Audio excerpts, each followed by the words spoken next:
ಕುವೆಂಪು ಅವರ ಈ ಕವನದ ಸಾಲುಗಳು ಸೂಚಿಸುವ ಮುಖ್ಯ ವಿಚಾರವೆಂದರೆ ಯಾವುದೇ ಧಾರ್ಮಿಕ ನಿಯಮಗಳು ಅಥವಾ ಸಂಪ್ರದಾಯಗಳಿಗಿಂತ ಮನುಷ್ಯನ ಅಂತಃಪ್ರೇರಣೆ ಮತ್ತು ಮಾನವೀಯತೆಯೇ ದೊಡ್ಡದು ಎಂಬುದು. ಕುವೆಂಪು ಅವರ ಈ ಪ್ರಸಿದ್ಧ ಕವನದ ಮುಖ್ಯ ಸಾಲುಗಳು ಇಂತಿವೆ. ಯಾವ ಕಾಲದ ಶಾಸ್ತ್ರವು ಏನು ಹೇಳಿದರೇನು, ಎದೆಯ ದನಿಗೂ ಮಿಗಿಲು ಶಾಸ್ತ್ರ ಇಹುದೇನು, ಶಾಸ್ತ್ರ ಅಂದರೇನು? ಶಾಸ್ತ್ರಗಳು ಎಂದರೆ ಇಂದಿನ ಕಾಲದಲ್ಲಿ ರಚಿತವಾದ ಧಾರ್ಮಿಕ ನಿಯಮಗಳು, ಸಂಪ್ರದಾಯಗಳು ಅಥವಾ ಆಚರಣೆಗಳು. ಯಾವ ಶಾಸ್ತ್ರವೇನು ಹೇಳಿದರೇನು ಅಂದರೆ ಯಾವುದೇ ಕಾಲದಲ್ಲಿ ರಚನೆಯಾದ ಶಾಸ್ತ್ರಗ್ರಂಥಗಳು ಏನೇ ಹೇಳಲಿ ಅದಕ್ಕೆ ಅಷ್ಟೊಂದು ಪ್ರಾಮುಖ್ಯತೆ ನೀಡಬೇಕಾಗಿಲ್ಲ ಎಂಬುದು ಇದರ ನೇರ ಅರ್ಥ. ಎದೆಯ ದನಿ ಎಂದರೆ ಯಾವುದೇ ಜಾತಿ, ಮತ ಅಥವಾ ಕಟ್ಟುಪಾಡುಗಳಿಗೆ ಒಳಗಾಗದೆ ವ್ಯಕ್ತಿಯ ಮನಸ್ಸಿನಲ್ಲಿ ಸಹಜವಾಗಿ ಉಂಟಾಗುವ ಕರುಣೆಯ ಮಿಡಿತ ಅಥವಾ ಆತ್ಮಸಾಕ್ಷಿ.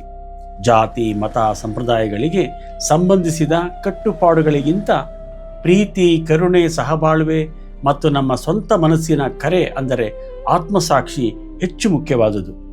ಶಾಸ್ತ್ರಕ್ಕಿಂತ ನಮ್ಮ ಅಂತಃಪ್ರೇರಣೆಯೇ ಮುಖ್ಯ ಎಂದು ಕುವೆಂಪು ಹೇಳಿದ್ದಾರೆ.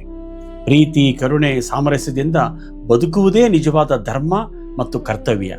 ಬಾಹ್ಯ ನಿಯಮಗಳಿಗಿಂತ ಆಂತರಿಕ ಮಾನವೀಯತೆಗೆ ಹೆಚ್ಚಿನ ಪ್ರಾಧಾನ್ಯತೆ ನೀಡಬೇಕು ಎಂಬುದು ಈ ಸಾಲುಗಳ ತಿರುಳು. ಕುವೆಂಪು ಅವರು ಈ ಕವನದ ಮೂಲಕ ಸಮಾಜದಲ್ಲಿ ಹಾಸುಹೊಕ್ಕಾಗಿರುವ ಅನೇಕ ಜಾತಿ ಮತ್ತು ಮತದ ಸಂಪ್ರದಾಯಗಳನ್ನು ಪ್ರಶ್ನೆ ಮಾಡುತ್ತಾರೆ. ಅವರ ವಿಶ್ಲೇಷಣೆಯ ಪ್ರಮುಖ ಅಂಶಗಳು ಇಲ್ಲಿವೆ.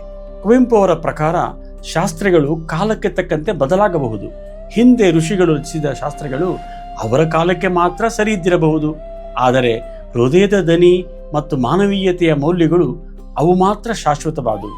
ಯಾವುದೇ ಶಾಸ್ತ್ರ, ಸಂಪ್ರದಾಯ ಅಥವಾ ಆಚರಣೆಗಳಿಗಿಂತ ಮಾನವನ ಒಳ ಮನಸ್ಸು ಮತ್ತು ಅದರ ಕರುಣೆಯೇ ದೊಡ್ಡದು ಎಂಬುದು ಈ ಕವಿತೆಯ ಮುಖ್ಯ ಸಂದೇಶ.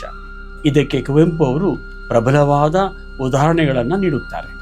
ಬಾಯಾರಿದ ಸಹೋದರನಿಗೆ ನೀರು ಕೊಡಲು ಮನುಧರ್ಮಶಾಸ್ತ್ರವು ನಮಗೆ ಹೇಳಬೇಕಿಲ್ಲ. ನೊಂದವರ ಕಂಬನಿಯನ್ನು ಒರೆಸಿ ಅವರನ್ನು ಸಂತೈಸಲು ನಮಗೆ ಶಾಸ್ತ್ರ ಪ್ರಮಾಣ ಬೇಕಾಗಿಲ್ಲ. ಪಂಚಮರ ಮಗುವೊಂದು ಕೆರೆಯಲ್ಲಿ ಮುಳುಗುತ್ತಿರುವಾಗ ಅದನ್ನು ಮುಟ್ಟಿದರೆ ತನ್ನ ಬ್ರಹ್ಮತ್ವ, ಮಡಿವಂತಿಗೆ ಹಾಳಾಗುವುದು ಎಂದು ಹೆದರಿ ದಡದಲ್ಲಿ ಸುಮ್ಮನೆ ನಿಂತಿದ್ದರೆ ಅದು ಶಾಸ್ತ್ರಸಮ್ಮತವೇ? ಖಂಡಿತ ಇಲ್ಲ. ಒಂದು ಮಗುವಿನ ಜೀವಕ್ಕಿಂತಲೂ ಜಾತಿಯ ಕಟ್ಟುಪಾಡುಗಳೇ ದೊಡ್ಡದು ಎಂದು ನಂಬುವ ವ್ಯಕ್ತಿಯು ಕರುಣೆಯಿಲ್ಲದೆ ನಡೆದುಕೊಳ್ಳುತ್ತಾನೆ.